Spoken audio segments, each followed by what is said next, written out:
अध्याय 29 कैरियर संबंधी सलाह। तुम अब गुप्त विद्या सीखने क्यों नहीं जाते हो? हरमाइनी ने त्योरियां चढ़ाकर हैरी से पूछा। हैरी बुदबुदाया, मैंने तुम्हें बताया था ना, स्नेप को लगता है कि अब मुझे मूलभूत बातें पता चल गई हैं, इसलिए आगे का काम मैं खुद कर सकता हूँ। हरमाइनी ने शक भरी आवाज में कहा।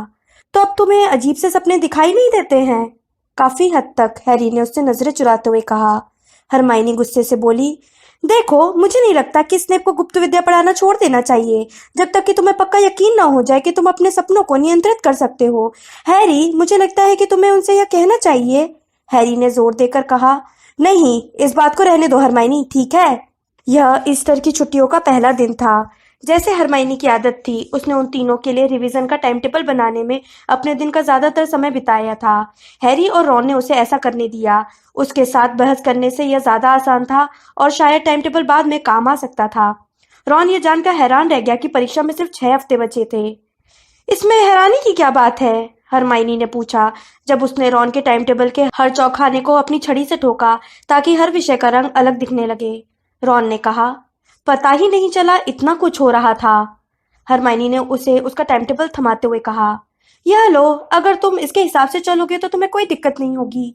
रॉन ने टाइम टेबल की तरफ उदासी से देखा, फिर उसका चेहरा चमकने लगा। तुमने मुझे हर हफ्ते एक शाम की छुट्टी दी है। हरमाइनी बोली, वह क्विडिच प्रैक्टिस के लिए है। रॉन के चेहरे से मुस्कुराहट गायब हो गई।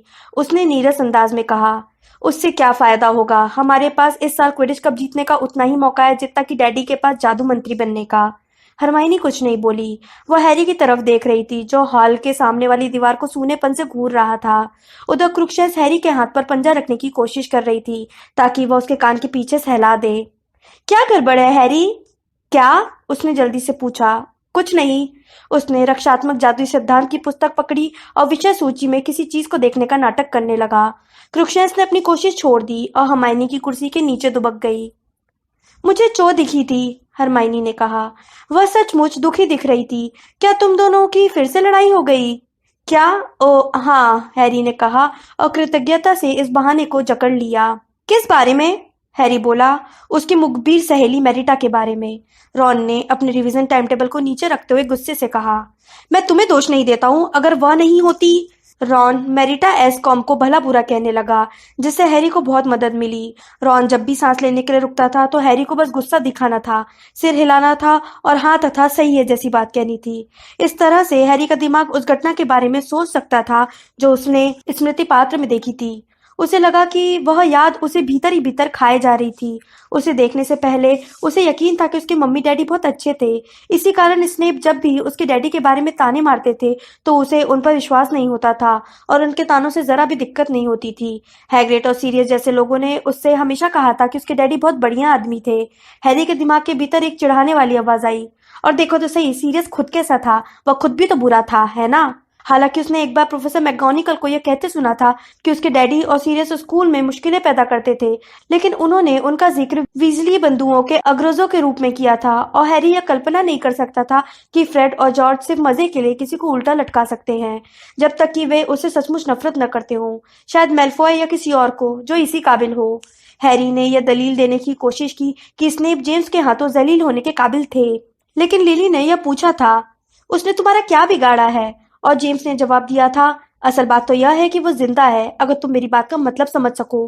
क्या जेम्स ने यह सब सिर्फ सीरियस की बोरियत दूर करने के लिए शुरू नहीं किया था? हैरी को याद आया, ल्यूपिन ने ग्रीमवॉल्ड चौक में कहा था कि डंबलडोर ने उन्हें इस उम्मीद में प्रीफेक्ट बनाया था कि वे जेम्स और सीरियस पर थोड़ा काबू कर पाए, लेकिन स्मृति पात्र में वे सचमुच चुपचाप बैठे थे और सब कुछ होने दे रहे थे। हैरी खुद को याद दिलाता रहा कि लिली ने तो बीच बचाव किया था, उसकी मम्मी अच्छी थी। बहरहाल जेम्स पर चिल्लाते समय उनके चेहरे के भाव से वो विचलित हो गया। साफ नजर आ रहा था कि वे जेम्स से नफरत करती थी और हैरी यह नहीं समझ पाया था कि उन दोनों ने शादी कैसे कर ली। एक दो बार तो उसके मन में यह भी आया कि कहीं जेम्स ने उन्हें इसके लिए मजबूर तो नहीं किया था। पिछले 5 सालों से अपने डैडी का विचार हैरी के लिए सांत्वना और प्रेरणा का स्रोत था। जब भी कोई उसे कहता था कि वह जेम्स जैसा दिखता है तो उसका मन गर्व से फूल जाता था, लेकिन अब यह सोचकर ही वह सिहर जाता था और दुखी हो जाता था। ईस्टर की छुट्टियों में मौसम ज्यादा हवादार, धूप भरा और गर्म हो गया, लेकिन हैरी 5th ईयर और 7th ईयर के विद्यार्थियों के साथ अंदर ही कैद था और रिवीजन करते हुए बार बार लाइब्रेरी आ जा रहा था।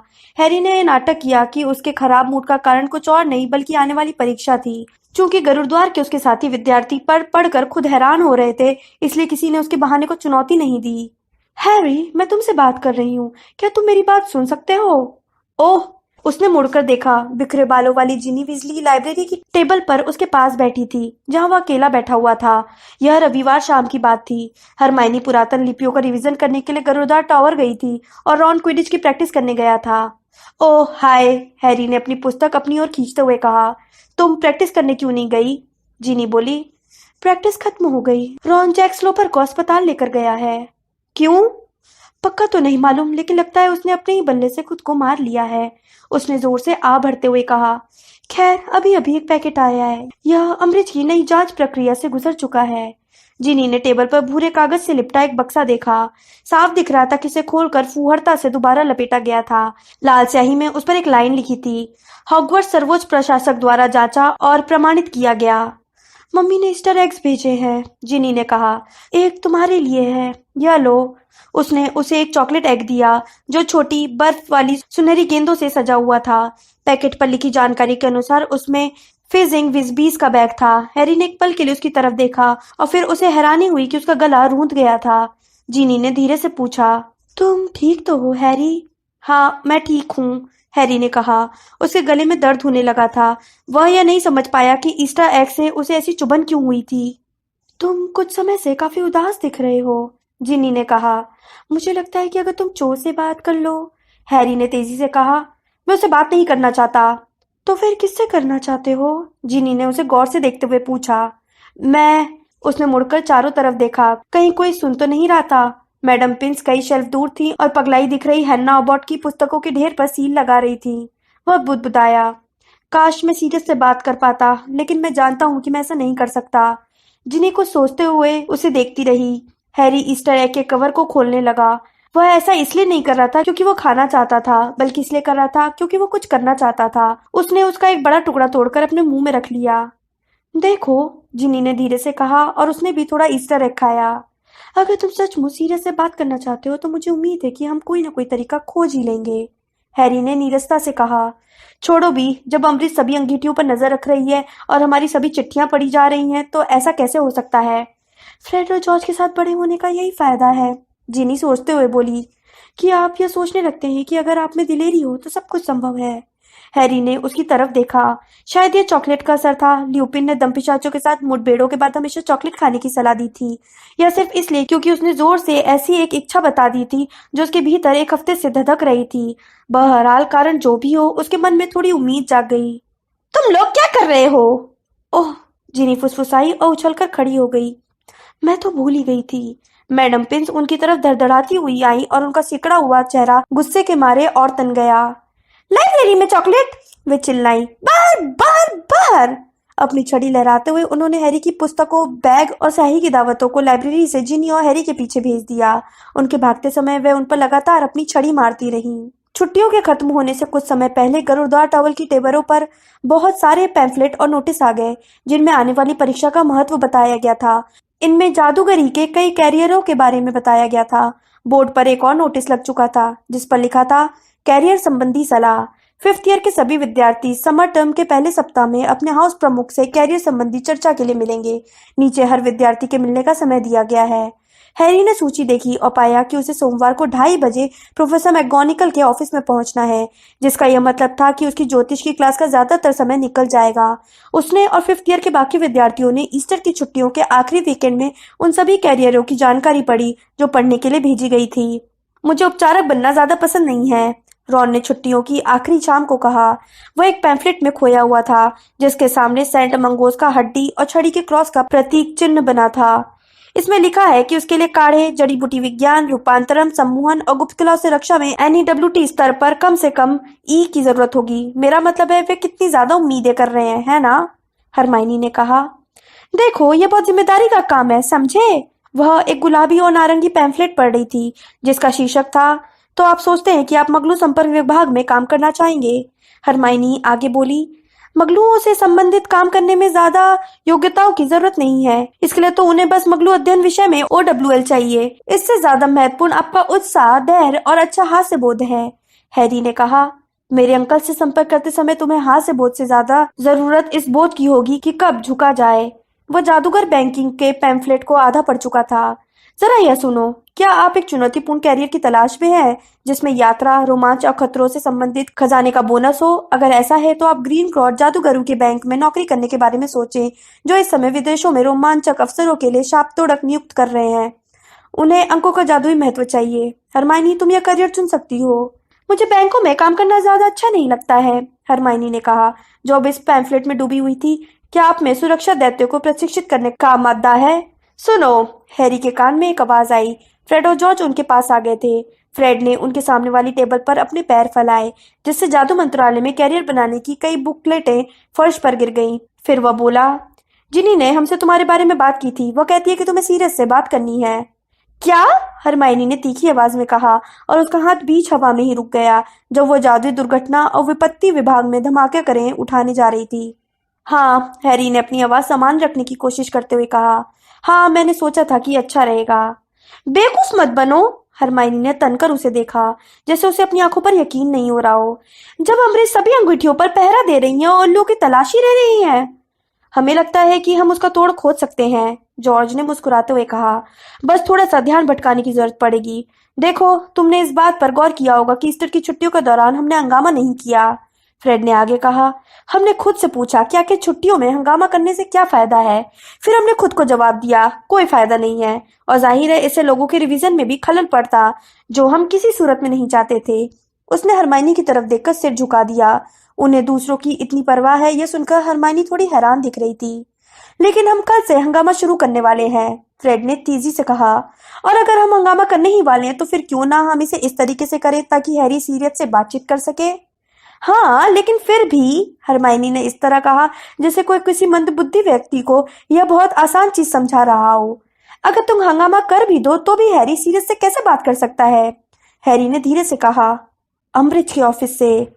वह इसके बारे में पिछले 15 दिनों से सोच रहा था और इसे उसका कोई विकल्प समझ में नहीं आ रहा था। अम्बरिज ने खुद उसे बताया था कि सिर्फ उन्हीं की अंगीठी की निगरानी नहीं हो रही थी।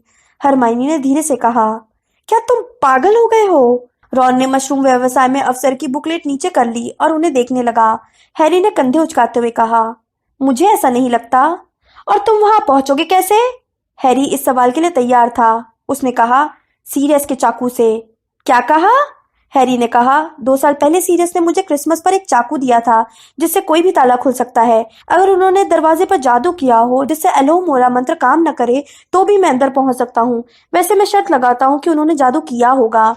तुम इसके बारे में क्या सोचते हो? हरमाइनी ने रॉन से पूछा। इससे हैरी को मिसेस वीजली की याद आ गई, जो ग्रिमोल्ड चौक में हैरी के पहले डिनर के वक्त अपने पति से समर्थन मांग रही थी।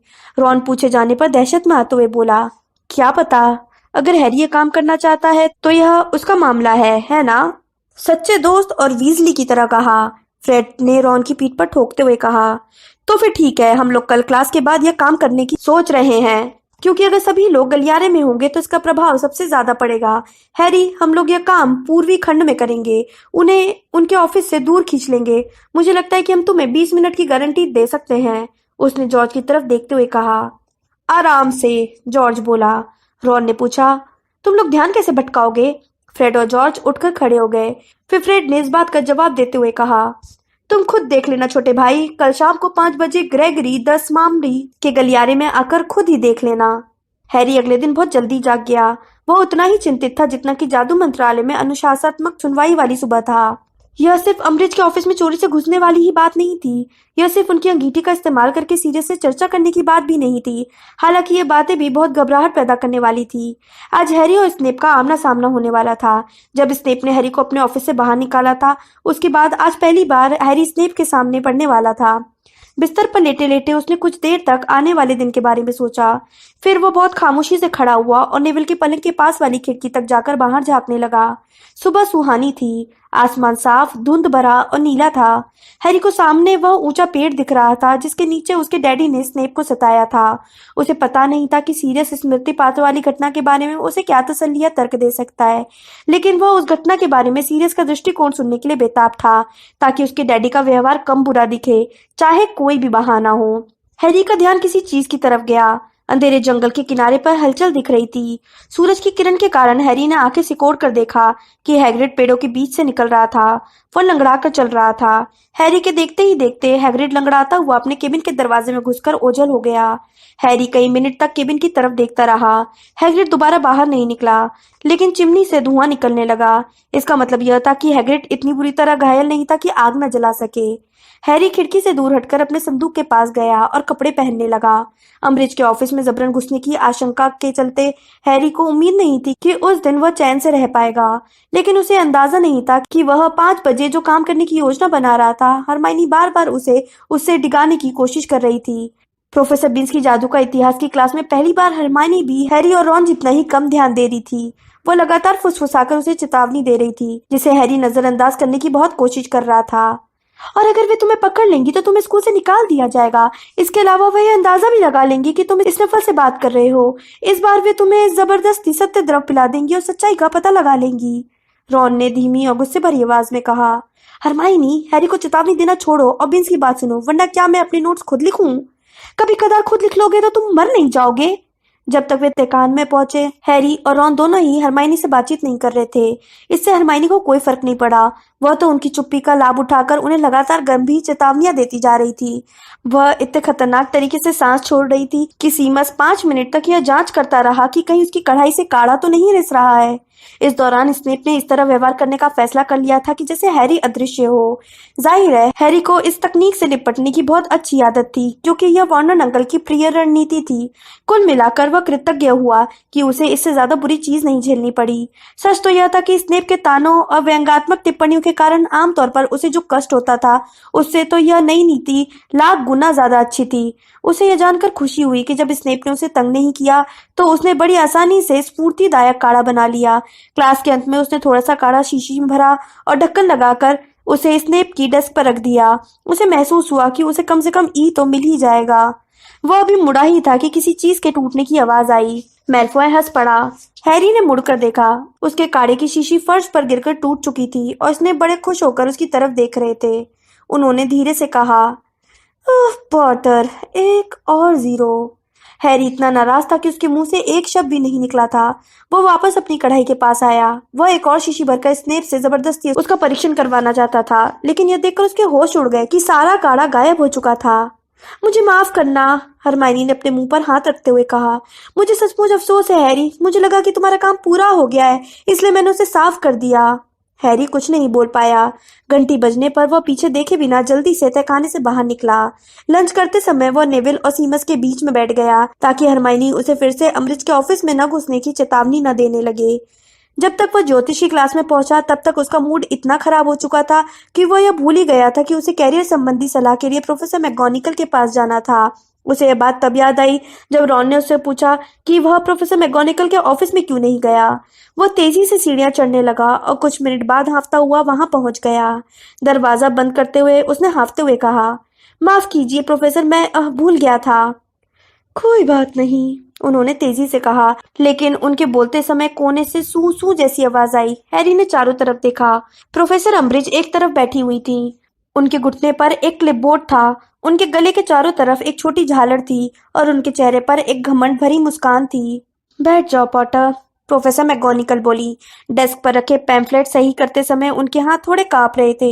हैरी अम्बरिज की तरफ पीट करके बैठ गया और उसने ये नाटक करने की पूरी कोशिश की कि उसे क्लिपबोर्ड पर चलने वाली उनकी कलम की आवाज सुनाई नहीं दे रही है। प्रोफेसर मैकगोनिकल ने कहा, अच्छा पॉटर, यह मीटिंग कैरियर के बारे में है। तुम्हारे दिमाग में जो भी कैरियर है, हम उसके बारे में बातचीत करेंगे और यह फैसला करेंगे कि तुम्हें 6th और 7th ईयर में कौन से विषय चुनने चाहिए। क्या तुमने कभी सोचा है कि हॉगवर्ट्स छोड़ने के बाद तुम क्या करना चाहोगे? हैरी बोला। उसे पीछे से कलम घिसटने की तीखी आवाज आ रही थी, जिससे उसका ध्यान भटक रहा था। हाँ, प्रोफेसर मैकगोनिकल ने हैरी को प्रेरित किया। हैरी बुदबुदाया, देखिए, मैंने सोचा था शायद ऑरर बनने का। उसके लिए तुम्हें बहुत अच्छे ग्रेड चाहिए, प्रोफेसर मैकगोनागल ने कहा और अपनी डेस्क पर रखे ढेर सारे पैम्फलेट में से एक छोटा गहरे रंग का पैम्फलेट उठाकर खोला। उसके लिए कम से कम 5 NEWT चाहिए और कोई भी ग्रेड एक्सीडस एक्सपेक्टेशन यानी ई से कम नहीं होना चाहिए। इसके बाद तुम्हें ऑरर ऑफिस में चारित्रिक और निपुणता परीक्षणों से गुजरना होगा। पॉटर, यह कैरियर की बहुत मुश्किल रहा है। इसमें सिर्फ सर्वश्रेष्ठ लोगों को ही लिया जाता है। दरअसल मुझे लगता है कि उन्होंने पिछले 3 सालों में किसी को ऑरर नहीं बनाया है। इसी पल प्रोफेसर अम्बरिज बहुत धीरे से खांसी, जैसे वह यह देखने की कोशिश कर रही हो कि यह काम कितनी खामोशी से कर सकती हैं। प्रोफेसर मैकगोनागल ने उन्हें नजरअंदाज कर दिया। मुझे लगता है अब तुम ये जानना चाहोगे कि तुम्हें कौन से विषय लेने चाहिए, प्रोफेसर मैकगोनागल ने आगे कहा और अब उनकी आवाज पहले से ज्यादा ऊंची थी। हैरी ने कहा, हाँ, मुझे लगता है गुप्त कलाओं से रक्षा। जाहिर है, प्रोफेसर मैकगोनागल ने कहा। मैं प्रोफेसर अम्बरिज एक बार फिर खांसी। इस बार उनकी खांसी थोड़ी ज्यादा तेज थी। प्रोफेसर मैकगोनागल ने एक पल के लिए अपनी आंखें बंद कर ली और फिर उन्हें दोबारा खोल लिया जैसे कुछ ना हुआ हो। मैं रूपांतरण की सलाह भी दूंगी क्योंकि औरस को अक्सर अपने काम में रूप बदलने की जरूरत पड़ती है। पॉटर, इसके अलावा मैं तुम्हें यह भी बता दूं कि मैं अपनी NEWT क्लास में विद्यार्थियों को तब तक नहीं लेती हूँ जब तक कि वे OWL में कम से कम एक्सीडस एक्सपेक्टेशन ग्रेड हासिल न कर लें। मुझे लगता है कि इस वक्त तुम एक्सेप्टेबल के स्तर पर हो, इसलिए तुम्हें परीक्षा से पहले कड़ी मेहनत करनी होगी ताकि तुम आगे भी यही विषय पढ़ सको। फिर तुम्हें सम्मोहन भी सीखना चाहिए, यह हमेशा उपयोगी रहता है। और जादुई काढ़े। हाँ पॉटर, काढ़े, उन्होंने हल्की मुस्कान के साथ आगे कहा। औरल बनने के लिए जहर और प्रतिकारक औषधियों का ज्ञान अनिवार्य है और मुझे तुम्हें बताना होगा कि प्रोफेसर स्नेप उन विद्यार्थियों को लेने से बिल्कुल इनकार कर देते हैं जिन्हें उनके OWL में आउटस्टैंडिंग से कम ग्रेड मिला हो। इसलिए प्रोफेसर अम्बरिज ने अब तक की सबसे तेज खांसी निकाली। क्या मैं आपको खांसी की गोली दूं डेलोरेस, प्रोफेसर मैकगोनागल ने प्रोफेसर अम्बरिज की तरफ देखे बिना रूखेपन से कहा। नहीं, बहुत बहुत धन्यवाद, अम्बरिज ने कहा। वे उसे मीठे अंदाज में हंस रही थी जिससे हैरी को सख्त नफरत थी। मिनर्वा, मैं तो सोच रही थी क्या मैं बीच में कुछ कहूँ, प्रोफेसर मैकगोनागल दांत भींच कर बोली। मुझे लगता है कि आप कहकर ही मानेंगी, प्रोफेसर अम्बरिज ने मीठे अंदाज में कहा। मैं सोच रही थी कि क्या मिस्टर पॉटर में ऑरल बनने का स्वभाव है। अच्छा, प्रोफेसर मैकगोनागल ने गर्मी से कहा। फिर वे इस तरह आगे बोलने लगी जैसे कोई व्यवधान ही ना हुआ हो। देखो पॉटर, अगर तुम इस महत्वाकांक्षा के बारे में गंभीर हो तो मैं तुम्हें सलाह दूंगी कि तुम रूपांतरण कार्य में अपेक्षित स्तर पर आ जाओ। मैंने देखा है कि प्रोफेसर फिल्टविक पिछले 2 साल से तुम्हें एक्सेप्टेबल और एक्सीडस एक्सपेक्टेशन के बीच के ग्रेड दे रहे हैं, इसलिए तुम्हारा सम्मोहन संतोषजनक लगता है। जहां तक गुप्त कलाओं से रक्षा का सवाल है, तुम्हारे नंबर आमतौर पर ऊंचे रहते हैं। खास तौर पर प्रोफेसर ल्यूपिन यह सोचते थे। क्या आपको पूरा यकीन है कि आपको खांसी की गोली नहीं चाहिए डेलोरेस? ओ नहीं, धन्यवाद मिनर्वा, इसकी कोई जरूरत नहीं है, प्रोफेसर अम्बरिज ने कहा, जो पहले से भी ज्यादा जोर से खांसी थी। मैं तो बस ये चिंता कर रही थी कि आपको शायद हैरी के गुप्त कलाओं से रक्षा विषय के हाल के अंक नहीं दिखे होंगे। मुझे यकीन है कि मैंने आपको एक पर्ची लिखकर बताया था। अच्छा, यह चीज, प्रोफेसर मैकगोनागल ने हिकारत भरे अंदाज में कहा जब उन्होंने हैरी के फोल्डर में से एक गुलाबी चंपत्र बाहर निकाला। उन्होंने बोहे उठाकर उसकी तरफ देखा और फिर कोई टिप्पणी किए बिना उसे वापस फोल्डर में रख दिया। हाँ, तो मैं जैसा कह रही थी पॉटर, प्रोफेसर ल्यूपिन का मानना था कि तुम इस विषय में बहुत ज्यादा कुशल हो और जाहिर है तुम में ऑरर बनने की योग्यता है। क्या आपने मेरी टिप्पणी का मतलब नहीं समझा मिनर्वा? प्रोफेसर अम्बरिज ने शहद भरे अंदाज में कहा और वे खांसना भूल गईं। जाहिर है मैंने समझ लिया है, प्रोफेसर मैकगोनागल ने कहा। उनके दांत इतनी कसकर भींचे हुए थे कि उनके शब्द थोड़े अस्पष्ट हो गए थे। तो फिर मैं दुविधा में हूँ। मैं ये समझ नहीं पा रही हूँ कि आप मिस्टर पॉटर को यह झूठी उम्मीद कैसे बंधा सकती हैं कि झूठी उम्मीद, प्रोफेसर मैकगोनागल ने दोहराया। प्रोफेसर अम्बरिज की तरफ देखे बिना उन्होंने आगे कहा, उसे गुप्त कलाओं से रक्षा के सभी टेस्टों में अच्छे नंबर मिले हैं। मिनर्वा, मुझे तुम्हारी बात काटते हुए अफसोस हो रहा है, लेकिन जैसे तुम मेरे नोट्स में देखोगी, हैरी को मेरी क्लासों में बहुत खराब नंबर मिल रहे हैं। मुझे अपना मतलब स्पष्ट कर देना चाहिए था, प्रोफेसर मैकगोनागल ने कहा और आखिर अम्बरिज की तरफ सीधे देखने लगी। उसे गुप्त कलाओं से रक्षा के उन सभी टेस्टों में अच्छे नंबर मिले हैं जिसे किसी योग्य टीचर ने पढ़ाया है। प्रोफेसर अम्बरिज की मुस्कान उसी तरह अचानक गायब हो गई जिस तरह बिजली का बल्ब फ्यूज होने पर उससे रोशनी गायब हो जाती है। वे अपनी कुर्सी पर टिक गईं, क्लिपबोर्ड पर एक शीट पलटी और बहुत तेजी से लिखने लगी। उनकी बाहर निकली आंखें इधर से उधर घूम रही थीं। प्रोफेसर मैकगोनागल हैरी की ओर मुड़ी। उनके नथुने फूल रहे थे और आंखें जल रही थी। कोई सवाल पॉटर? हाँ, हैरी ने कहा। अगर पर्याप्त NEWT हो तो मंत्रालय चरित्र और योग्यता संबंधी कैसे जांच करेगा? देखो, दबाव झेलने का मादा होना चाहिए, प्रोफेसर मैगोनिकल ने कहा, और इसके अलावा लगन और समर्पण की भी जरूरत होगी, क्योंकि ऑरर का प्रशिक्षण 3 साल तक चलता है। इसके अलावा व्यवहारिक रक्षा में निपुणता की भी जरूरत होगी। इसका मतलब है कि स्कूल छोड़ने के बाद भी तुम्हें बहुत अध्ययन करना पड़ेगा। अगर तुम इस सब के लिए तैयार नहीं हो। मुझे लगता है, अम्बरिज ने कहा, जिनकी आवाज अब बहुत ठंडी हो चुकी थी, कि मंत्रालय और बनने वाले सभी लोगों के रिकॉर्ड भी दिखेगा, खासतौर पर उनके आपराधिक रिकॉर्ड। अगर तुम हॉगवर्ट्स की पढ़ाई खत्म करने के बाद परीक्षाओं का सामना करने के लिए तैयार न हो तो तुम्हें किसी दूसरे करियर के बारे में सोचना चाहिए। इस लड़के के ऑरर बनने की उतनी संभावना है जितनी कि डंबलडोर के इस स्कूल में लौटने की। तब तो बहुत ही ज्यादा संभावना है, प्रोफेसर मैगोनिकल ने कहा। अम्बरिज ने जोर देकर कहा, पॉटर का आपराधिक रिकॉर्ड है। पॉटर को सभी अपराधों से बरी कर दिया गया है, मैगोनिकल ने उनसे भी जोर से कहा। प्रोफेसर अम्बरिज खड़ी हो गई। वे इतनी नाटी थी कि इससे ज्यादा कुछ फर्क नहीं पड़ा।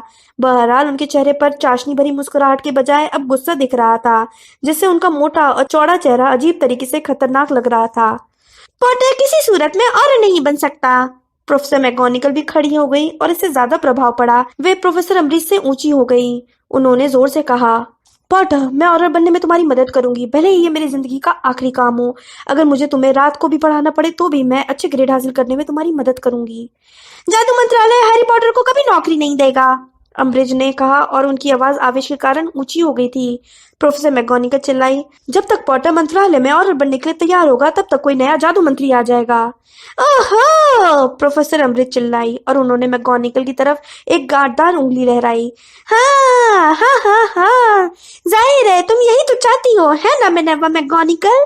तुम चाहती हो कि कॉर्नेलियस फज की जगह पर एल्बस डंबलडोर आ जाए। तुम सोचती हो कि तुम मेरी जगह पर आ जाओ, है ना? मंत्री जी की सीनियर अंडर सेक्रेटरी और हेडमिस्ट्रेस बन जाओ। आप बकवास कर रही हैं, प्रोफेसर मैगोनिकल ने बड़ी हिकारत से कहा। पॉटर, हमारी कैरियर संबंधी चर्चा खत्म हो चुकी है। हैरी ने अपना बैग कंधे पर डाला और तेजी से कमरे से बाहर निकल गया। उसकी प्रोफेसर अम्बरिज की तरफ देखने की हिम्मत नहीं हुई। गलियारे में जाते समय पूरे रास्ते उसे अम्बरिज और प्रोफेसर मैगोनिकल के एक दूसरे पर चिल्लाने की आवाजें आती रही। प्रोफेसर अम्बरिज जब उस दोपहर को गुप्त कलाओं की रक्षा की क्लास में आए तब वे हाँफ रही थी, जैसे अभी अभी दौड़ कर आ रही हूँ। जिस पल उन्होंने अपनी पुस्तकों में अध्याय 34 नॉन रिटेलिएशन एंड नेगोशिएशन खोला, हरमाइनी फुसफुसाने लगी। मुझे उम्मीद है हैरी कि तुम अब जो काम करने की योजना बना रहे हो उसे तुमने छोड़ दिया होगा। अम्बरिज को देखकर ऐसा लगता है कि उनका मूड बहुत खराब है। बीच बीच में अम्बरिज हैरी की तरफ गुस्से से देख रही थी, लेकिन हैरी अपना सिर नीचे झुकाकर रक्षात्मक जादुई सिद्धांत की पुस्तक को घूरता रहा। हालांकि वो उसे पढ़ नहीं रहा था, बल्कि सोच रहा था। वो प्रोफेसर मैगोनिकल की प्रतिक्रिया की बस कल्पना ही कर सकता था। अगर वह उनकी तरफदारी के कुछ घंटे बाद ही प्रोफेसर अम्बरिज के ऑफिस में चोरी से घुसते वक्त पकड़ा गया, अगर वह ये खतरनाक काम न करे तो वह बिना किसी दिक्कत के गरुड़दार टावर लौट सकता था और अगली गर्मी की छुट्टियों में सीरियस से उस घटना के बारे में पूछ सकता है। दिक्कत सिर्फ इतनी थी कि समझदारी भरे रास्ते पर चलने के विचार से उसे ऐसा महसूस हुआ जैसे कोई भारी बोझ उसके पेट में पहुंच गया हो। और फिर फ्रेड तथा जॉर्ज का मामला भी था, जो अपने हंगामे की योजना पहले ही बना चुके थे। इसके अलावा सीरियस का चाकू भी था, जो इस वक्त उसके स्कूल बैग में उसके डैडी के पुराने अदृश्य चौकी के साथ रखा हुआ था। लेकिन सच्चाई तो यह थी कि अगर वह पकड़ा गया तो हैरी, तुम्हें स्कूल में रखने के लिए डंबलडोर ने कुर्बानी दी है, हरमाइनी ने फुसफुसा कर कहा, और पुस्तक को उठाकर अपना चेहरा अमृत से छिपा लिया। और अगर तुम्हें आज यहाँ से निकाल दिया गया तो उनकी कुर्बानी बेकार चली जाएगी। वह योजना छोड़ सकता था और इस याद के साथ जीना सीख सकता था कि उसके डैडी ने 20 साल से भी ज्यादा समय पहले गर्मी के एक दिन क्या किया था। और फिर उसे गुरुद्वार के हॉल की आग में सीरियस की बात याद आ गई। तुम अपने डैडी जैसे नहीं हो जैसा मैंने सोचा था। जेम्स को तो इस जोखिम में मजा आया होता, लेकिन क्या वो अब भी अपने डैडी जैसा बनना चाहता था? जब क्लास खत्म होने की घंटी बजी तो हरमाइनी दुख भरी आवाज में बोली, हैरी, यह काम मत करो, मेहरबानी करके मत करो। उसने जवाब नहीं दिया। वह नहीं जानता था कि क्या करे। रॉन ने जैसे संकल्प कर लिया था कि वो अपनी राय या सलाह नहीं देगा। वह हैरी की तरफ देख तक नहीं रहा था। हालांकि जब हरमाइनी ने हैरी को मना करने की कोशिश के लिए एक बार फिर अपना मुंह खोला तो उसने धीरे से कहा, अब रहने दो, ठीक है, वह खुद फैसला कर सकता है। क्लासरूम से बाहर निकलते समय हैरी का दिल बहुत तेजी से धड़क रहा था। वह बाहर के गलियारे में आधी दूरी तक ही पहुंच पाया था कि तभी उसे कहीं पर हंगामा शुरू होने की आवाज आई। ऊपर से चीखने चिल्लाने की आवाजें आ रही थी। क्लासरूमों से निकल रहे विद्यार्थी हैरी के चारों तरफ रुक गए और डर कर छत की तरफ देखने लगे। अम्बridge अपने क्लासरूम से उतनी तेजी से निकल आई जितनी उनके छोटे पैर इजाजत दे सकते थे। उन्होंने अपनी छड़ी बाहर निकाली और तेजी से दूसरी दिशा में चली गईं। यह अब अभी या कभी नहीं वाला मामला था। हैरी प्लीज, हरमाइनी ने कमजोर आग्रह किया, लेकिन उसने फैसला कर लिया था। अपने बैग को कंधे पर ज्यादा सुरक्षित टांग कर वो दौड़ने लगा और विपरीत दिशा में जल्दी जा रहे विद्यार्थियों के बीच से निकला, जो ये देखने जा रहे थे कि पूर्वी खंड में कैसा शोर हो रहा था। हैरी अम्बridge के ऑफिस के गलियारे तक पहुंच गया। वह वीरान था। वो एक बड़े सूट ऑफ आर्मर के पीछे भागा, जो उसे देखने के लिए मुड़ा। उसके हेलमेट से चू चू की आवाज आई। हैरी ने अपना बैग खोला, सीरियस का चाकू निकाला और अदृश्य चोगा पहन लिया। फिर वो धीरे धीरे सावधानी से सूट ऑफ आर्मर के पीछे से निकला और गलियारे में आगे बढ़ने लगा, जब तक कि वह अम्बridge के दरवाजे तक नहीं पहुंच गया। उसने जादुई चाकू की ब्लेड ताले की दरार में डाली और उसे धीरे से ऊपर नीचे करके खींचा। एक हल्की सी क्लिक हुई और दरवाजा खुल गया। ऑफिस के अंदर घुसकर उसने जल्दी से दरवाजा बंद कर लिया और चारों तरफ देखने लगा। कोई भी चीज नहीं हिल रही थी, सिवाय बिल्ली के उन बदसूरत बच्चों के जो अब भी जब्त झाड़ुओं के ऊपर वाली दीवार की प्लेटों पर मस्ती कर रहे थे। हैरी अपना चोगा उतारकर अंगीठी की तरफ गया। उसे जिस चीज की तलाश थी वो उसे कुछ ही सेकंड में दिखाई दे गई। छू पाउडर का छोटा सा डब्बा। जब वो खाली अंगीठी के सामने झुका तो उसके हाथ कांप रहे थे। उसने यह काम पहले कभी नहीं किया था, हालांकि वो ये जानता था कि इसे कैसे करना है। उसने अपने सिर को अंगीठी में डालते हुए उसने पाउडर की बड़ी चुटकी ली और उन लट्ठों पर डाल दी जो उसके नीचे जमे हुए थे। तत्काल हरी लपटें उठने लगी। हैरी ने जोर से और स्पष्टता से कहा, 12 नंबर ग्रिमॉल्ड चौक। उसे बहुत ही अजीब अनुभूति हुई। ऐसी अनुभूति उसे पहले कभी नहीं हुई थी। जाहिर है वो पहले भी छू पाउडर से यात्रा कर चुका था, लेकिन तब उसका पूरा शरीर लपटों में घुमा था और बहुत सी जादुई अंगूठियों के नेटवर्क से गुजरा था। इस बार उसके घुटने अम्बridge के ऑफिस के ठंडे फर्श पर जमे हुए थे और सिर्फ उसका सिर ही हरी आग में घूम रहा था। और फिर जितनी जल्दी ये सब शुरू हुआ था उतनी ही जल्दी सब रुक भी गया। हैरी को लग रहा था जैसे उसने अपने सिर पर बहुत गर्म मफलर लपेट रखा हो। थोड़ा बीमार महसूस करते हुए उसने अपनी आंखें खोली और देखा कि वह किचन की अंगीठी में था और सामने लकड़ी की एक लंबी टेबल पर एक आदमी चंपत्र पढ़ रहा था। सीरियस? वो आदमी उछला और चारों तरफ देखने लगा। वे सीरियस नहीं बल्कि ल्यूपिन थे। हैरी, उन्होंने सदमे में आते हुए कहा, तुम क्या क्या हुआ? सब ठीक तो है?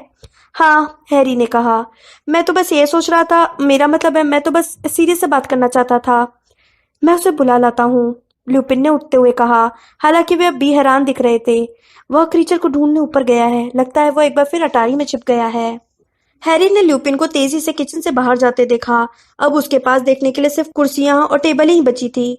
वह सोचने लगा कि सीरियस ने यह पहले क्यों नहीं बताया कि आग में से रखकर बातें करना कितना मुश्किल होता है। उसके घुटने अम्बridge के ऑफिस के सख्त फर्श से लंबे संपर्क के कारण दुखने लगे थे। कुछ पल बाद ही ल्यूपिन सीरियस को साथ लेकर तेजी से आ गए। क्या हुआ? सीरियस ने तेजी से कहा। उसने अपनी आंखों के सामने से अपने लंबे काले बाल हटाए और आग के सामने जमीन पर बैठ गया ताकि उसका और हैरी का सिर एक स्तर पर आ जाए। ल्यूपिन भी झुक गए और चिंतित दिखने लगे। तुम ठीक तो हो? क्या तुम्हें मदद की जरूरत है? नहीं, हैरी ने कहा, ऐसी कोई बात नहीं है। मैं तो तुमसे अपने डैडी के बारे में बात करना चाहता था। सीरियस और ल्यूपिन ने एक दूसरे की तरफ हैरानी से देखा, लेकिन हैरी के पास उलझन महसूस करने का समय नहीं था। उसके घुटने हर पल ज्यादा दर्द करते जा रहे थे। इसके अलावा उसे अंदाजा भी था कि हंगामा शुरू हुए 5 मिनट गुजर चुके हैं और जॉर्ज ने उसे सिर्फ 20 मिनट की गारंटी दी थी। इसलिए वह तत्काल वो घटना बताने लगा जो उसने स्मृति पात्र में देखी थी। जब उसने बात पूरी की तो सीरियस और ल्यूपिन दोनों ही एक पल तक कुछ नहीं बोले। फिर ल्यूपिन ने धीरे से कहा, हैरी, मैं नहीं चाहूंगा कि तुम उस घटना के आधार पर अपने डैडी का मूल्यांकन करो। तब उनकी उम्र सिर्फ 15 साल थी। हैरी ने गर्मी से कहा, मैं भी तो 15 साल का हूँ। देखो हैरी, सीरियस ने तसल्ली देते हुए कहा, जेम्स और स्नेप ने जब एक दूसरे को पहली बार देखा था उसी पल से वे एक दूसरे से नफरत करने लगे थे। समझ गए? मुझे लगता है स्नेप जो कुछ बनना चाहता था वह सब कुछ जेम्स के पास था। वह लोकप्रिय था, वो क्विडिच में निपुण था, लगभग हर चीज में अच्छा था, और स्नेप बस एक अटपटा सा लड़का था जो गुप्त कलाओं में खोया रहता था। और हैरी, याद रखना कि जेम्स तुम्हें चाहे जैसा भी नजर आए वह हमेशा गुप्त कलाओं से नफरत करता था। हैरी ने कहा, वह तो ठीक है, लेकिन उन्होंने अकारण ही स्नेप पर हमला कर दिया था। सिर्फ इसलिए, हाँ सिर्फ इसलिए क्योंकि तुम बोर हो रहे थे। उसने माफी मांगने के अंदाज में अपनी बात पूरी की। सीरियस ने जल्दी से कहा, मुझे उस घटना पर गर्व नहीं है। ल्यूपिन ने सीरियस को कनखियों से देखा और कहा, देखो हैरी, तुम्हें समझ लेना चाहिए कि तुम्हारे डैडी और सीरियस स्कूल में हर मामले में सर्वश्रेष्ठ थे। सभी उन्हें बहुत शानदार मानते थे। अगर वे कभी कभार सीमाएं लांघ गए, सीरियस बोला, अगर हम कभी कभार घमंडी और शरारती हो गए तो उससे क्या? ल्यूपिन मुस्कुराए, लेकिन हैरी ने दर्द भरी आवाज में कहा, वे अपने बालों पर हाथ फेरते रहते थे। सीरियस और ल्यूपिन हंस पड़े। सीरियस ने प्यार से कहा, मैं तो भूल ही गया था कि वो ऐसा करता था। ल्यूपिन ने उत्सुकता से कहा, क्या वह सुनहरी गेंद से खेल रहा था? हाँ, हैरी ने कहा और बिना समझे देखा कि सीरियस और ल्यूपिन पुरानी यादों को ताज़ा करते हुए मुस्कुरा रहे थे। देखिए, मुझे वे थोड़े मूर्ख लगे। जाहिर है वो थोड़ा मूर्ख तो था, सीरियस ने हौसला बढ़ाते हुए कहा। हम सभी मूर्ख थे, शायद मूनी उतना मूर्ख नहीं था। उसने ल्यूपिन की तरफ देखते हुए न्यायपूर्ण अंदाज में कहा। लेकिन ल्यूपिन अपना सिर हिलाकर बोले, क्या मैंने तुम्हें स्नेप पर हमला करने से रोका? क्या मेरी कभी तुमसे कहने की हिम्मत हुई कि मेरे हिसाब से तुम लोग गलत काम कर रहे थे? सीरियस ने कहा, लेकिन कई बार तुम्हारे कारण हम शर्मिंदा महसूस करने लगते थे। यह भी कोई कम बात नहीं है। हैरी ने ठान लिया कि आज वह अपने दिल की हर बात कह देगा। उसने आगे कहा, वे झील के पास लड़कियों की तरफ देखते रहते थे और उम्मीद करते थे कि वे उन्हें देखें।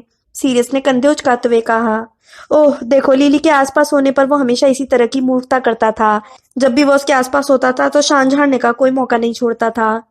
तो फिर मेरी माँ ने उनसे शादी क्यों की? हैरी ने दुखी मन से कहा, वे तो उनसे नफरत करती थी। सीरियस ने कहा, नहीं, वे नफरत नहीं करती थी। ल्यूपिन बोले, लिली ने उसके साथ 7th ईयर में घूमना शुरू कर दिया था, जब जेम्स ने खुद पर थोड़ा काबू कर लिया था। सीरियस ने कहा, और सिर्फ अपने मजे के लिए लोगों पर जादू करना छोड़ दिया था। ल्यूपिन ने कहा। हैरी ने पूछा, स्नेप पर भी? ल्यूपिन धीरे से बोले, देखो, स्नेप एक खास मामला था। मेरा मतलब है वो कभी जेम्स को शाप देने का कोई मौका नहीं छोड़ता था, इसलिए तुम जेम्स से इसे बर्दाश्त करने की उम्मीद नहीं कर सकते, है ना? और मेरी मम्मी को उससे कोई दिक्कत नहीं हुई। सच कहूं तो उन्हें इसके बारे में ज्यादा कुछ पता नहीं चल पाया, सीरियस ने कहा। मेरा मतलब है जेम्स जब लिली को डेटिंग पर ले जाता था तो स्नेप को साथ लेकर तो नहीं जाता था। वो इतनी सावधानी बरतता था कि लिली के सामने स्नेप पर मंत्र न पड़े। सीरियस ने हैरी की तरफ त्योरियां चढ़ा ली, जिसे अब भी यकीन नहीं हुआ था। उसने कहा, देखो, तुम्हारे डैडी मेरे सबसे अच्छे दोस्त और सबसे अच्छे इंसान थे। 15 साल की उम्र में बहुत से लोग मूर्खताएं करते हैं, बाद में उन्होंने ऐसा करना छोड़ दिया था। ठीक है, हैरी ने भारीपन से कहा, मैंने कभी सोचा भी नहीं था कि मुझे स्नेप के लिए अफसोस होगा। अब तुमने यह बात छेड़ ही दी है, ल्यूपिन ने कहा, और उनकी बाहों के बीच में एक हल्की सी लकीर पड़ गई। तो यह बताओ कि जब उन्हें पता चला कि तुमने सब देखा है तो उनकी प्रतिक्रिया क्या थी? उन्होंने मुझसे कह दिया कि वे मुझे फिर कभी गुप्त कला नहीं सिखाएंगे, हैरी ने उदासीनता से कहा, जैसे कोई बड़ी निराशा की बात हो। उसने क्या किया? सीरियस चिल्लाया, जिससे हैरी उछल पड़ा और उसके मुंह में राख भर गई। ल्यूपिन ने जल्दी से कहा, क्या तुम सच कह रहे हो हैरी? उसने तुम्हें गुप्त विद्या सिखाना छोड़ दिया है? हाँ, हैरी ने उनकी अति प्रतिक्रिया पर हैरान होते हुए कहा, लेकिन ये ठीक है, मुझे कोई परवाह नहीं है। सच कहूं तो मुझे इससे थोड़ी राहत मिली है। मैं वहां आकर स्नेप से बात करता हूँ, सीरियस ने जोर देकर कहा और सचमुच उठने लगा, लेकिन ल्यूपिन ने उसका हाथ पकड़कर उसे बैठा दिया। अगर कोई स्नेप से बात करेगा तो मैं करूंगा, उन्होंने दृढ़ता से कहा। लेकिन हैरी, सबसे पहले तो तुम्हें स्नेप से कहना होगा कि उन्हें किसी भी हालत में सिखाना नहीं छोड़ना चाहिए। जब डंबलडोर यह सुनेंगे, मैं उनसे ये बात नहीं कह सकता, वे मुझे जान से मार डालेंगे, हैरी ने हैरानी से कहा। जब हम स्मृति पात्र से बाहर निकले थे तो आपने उनका चेहरा नहीं देखा था। हैरी, गुप्त विद्या सीखना तुम्हारे लिए जितना महत्वपूर्ण है उतनी कोई भी चीज नहीं है, ल्यूपिन ने सख्ती से कहा। तुम मेरी बात समझ गए? उसके अलावा कोई भी चीज महत्वपूर्ण नहीं है। ठीक है, हैरी ने कहा, जो अब थोड़ा अशांत हो गया था और चिढ़ भी गया था। मैं उनसे बात करने की कोशिश करूंगा, लेकिन यह हो नहीं। वह खामोश हो गया। उसे दूरी से कदमों की आवाज सुनाई दे रही थी। क्या क्रीचर आ रहा है? नहीं, सीरियस ने पीछे देखते हुए कहा, तुम्हारी तरफ कोई होगा। हैरी का दिल धड़कना बंद हो गया। अच्छा, तो अब मैं चलता हूँ, उसने जल्दी से कहा और अपने सिर को ग्रिमोल्ड चौक की आंख में से पीछे की तरफ खींचा। एक पल के लिए उसका सिर उसके कंधों पर घूमता रहा, फिर उसने पाया कि वो अमृत की आंख के सामने झुका हुआ है और हरी लपटों को बुझते हुए देख रहा है। जल्दी जल्दी, उसे ऑफिस के दरवाजे के बाहर एक घरघराती हुई आवाज सुनाई दी। ओह, उन्होंने दरवाजा खुला छोड़ दिया है। हैरी अपने अदृश्य चोगे की तरफ लपका और उसे खुद पर डालने में कामयाब हुआ ही था कि तभी फिल्च ऑफिस में घुस आया। वो किसी बात से बहुत खुश था और कमरे में चलते समय तेजी से खुद से बातें कर रहा था। उसने अमृत की डेस्क की एक दरार खोली और उसके भीतर के कागजों को उलट पुलट करने लगा। कोड़े मारने की अनुमति, कोड़े मारने की अनुमति, अब मैं ये काम कर सकता हूँ। उन्हें बरसों से इसकी जरूरत थी। उसने एक चंपत्र बाहर निकाला और उसे चूम कर सीने से लगा लिया। फिर वो तेजी से दरवाजे के बाहर निकल गया। हैरी उछलकर खड़ा हुआ। उसने सुनिश्चित किया कि उसका बैग उसके पास था और अदृश्य चोगा उसे पूरी तरह ढके हुए था। उसने दरवाजा खोला और फिल्च के पीछे ऑफिस से बाहर निकल गया। जो अब इतनी तेजी से चल रहा था जितना तेजी से हैरी ने उसे पहले कभी चलते हुए नहीं देखा था। अम्बridge के ऑफिस से एक मंजिल नीचे पहुंचकर हैरी ने सोचा कि अब वह सुरक्षित है और उसे अदृश्य चोगे में रहने की जरूरत नहीं है। उसने चोगा उतारकर अपने बैग में रख लिया और तेजी से आगे बढ़ा। प्रवेश हॉल से काफी चिल्लाने और शोर शराबे की आवाजें आ रही थी। वह संगमरमर की सीढ़ियों पर नीचे की तरफ भागा और उसने देखा कि स्कूल के ज्यादातर विद्यार्थी वहां पर जमा थे। यह उसी रात जैसा माहौल था जब ट्रुलोनी को निकाला गया था। हैरी ने देखा कि विद्यार्थी एक बड़ा गोला बनाकर दीवारों के पास खड़े थे। उनमें से कुछ तो दुर्गंध द्रव जैसे किसी पदार्थ में सने हुए थे। भीड़ में टीचर्स और भूत भी शामिल थे। प्रशासकीय दस्ते के सदस्य दर्शकों में सबसे प्रमुख थे, जो बहुत खुश दिख रहे थे। पीव्स ऊपर मंडरा रहा था और फ्रेड और जॉर्ज को देख रहा था, जो बीचों बीच इस तरह खड़े थे जैसे फंस चुके हों। तो अम्बरीज ने विजयी भाव में कहा। हैरी को एहसास हुआ कि वे उससे कुछ सीढ़ियां दूर खड़ी थी और एक बार फिर अपने शिकारों को देख रही थी। तो तुमने सोचा कि स्कूल के गलियारों को कचरा घर बनाना बड़ा मजेदार होगा, है ना? बहुत मजेदार, हाँ, फ्रेड ने निडरता से उनकी तरफ देखते हुए कहा। फिल्च अम्बridge के करीब पहुंच गया। उसकी शक्ल देखकर ऐसा लग रहा था जैसे वो खुशी के मारे रोने वाला हो। मैं फॉर्म ले आया हूँ, हेडमिस्ट्रेस, उसने भर्राई आवाज में कहा और उस चंपत्र को लहराया जिसे हैरी ने उसे डेस्क से निकालते हुए देखा था। मैं फॉर्म ले आया हूँ, मेरे कोड़े इंतजार कर रहे हैं। ओ, अब मुझे काम करने का मौका दें, उन्होंने कहा।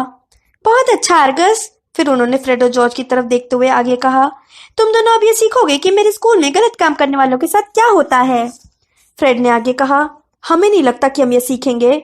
वो अपने जुड़वा भाई की तरफ मुड़ा। फ्रेड ने कहा। जॉर्ज, मुझे लगता है कि अब हम स्कूल की पढ़ाई के आगे निकल चुके हैं। हाँ, मुझे भी ऐसा ही लगता है, जॉर्ज ने हल्के से कहा। अब असली दुनिया में अपनी प्रतिभा दिखाने का वक्त आ चुका है। तुम्हें क्या लगता है? फ्रेड ने पूछा। निश्चित रूप से, जॉर्ज ने कहा, और इससे पहले कि अम्बridge एक भी शब्द कह पाए, उन्होंने अपनी छड़ियां उठा ली और एक साथ चिल्लाए, आगमनो झाड़ू। हैरी को कहीं दूर पर जोरदार धमाके की आवाज सुनाई दी। बाईं तरफ देखने पर वह समय रहते झुक गया। फ्रेड और जॉर्ज की झाड़ुएं गलियारे में से अपने मालिकों के पास आ रही थी। उनमें से एक में तो अब भी वह भारी जंजीर और लोहे की खूंट बंधी थी जिससे अम्बridge ने उन्हें दीवार से बांधा था। झाड़ुएं बाईं तरफ मुड़कर सीढ़ी से नीचे आई और जुड़वा भाइयों के सामने रुक गईं। जंजीर पत्थर के फर्श से टकराकर आवाज करने लगे। हम आपको नहीं मिलेंगे, फ्रेड ने कहा और अपनी झाड़ू पर पैर डाला। हाँ, हमसे संपर्क करने का कष्ट मत करना, जॉर्ज ने भी अपनी झाड़ू पर चढ़ते हुए कहा। फ्रेड ने जमा विद्यार्थियों की भीड़ की तरफ देखा। उसने तेज आवाज में कहा, अगर किसी को चले कूड़ा घर खरीदना है जैसा ऊपर की मंजिल पर दिख रहा है, तो वह छूमंतर गली में 93 नंबर की दुकान में आ जाए। हमारी दुकान का नाम है वीजली जादूगरी दुकान। हॉगवर्ट्स के उन विद्यार्थियों को विशेष डिस्काउंट जो ये वादा करेंगे कि हमारे प्रोडक्ट्स का इस्तेमाल इस खूबसूरत बुढ़िया से छुटकारा पाने के लिए करेंगे, जॉर्ज ने प्रोफेसर अम्बridge की तरफ इशारा करते हुए कहा। उन्हें रोको, अम्बridge चीखी, लेकिन तब तक बहुत देर हो चुकी थी। जब प्रशासकीय दस्ते के सदस्य करीब आने लगे तो फ्रेड और जॉर्ज ने फर्श पर लात मारी और हवा में 15 फुट ऊपर पहुंच गए। लोहे की खूंटी खतरनाक तरीके से नीचे लहरा रही थी। फ्रेड ने भीड़ के ऊपर अपने पास मंडरा रहे भूत की तरफ देखा। हमारी तरफ से उनकी जिंदगी नर्क बना देना, पीव्स।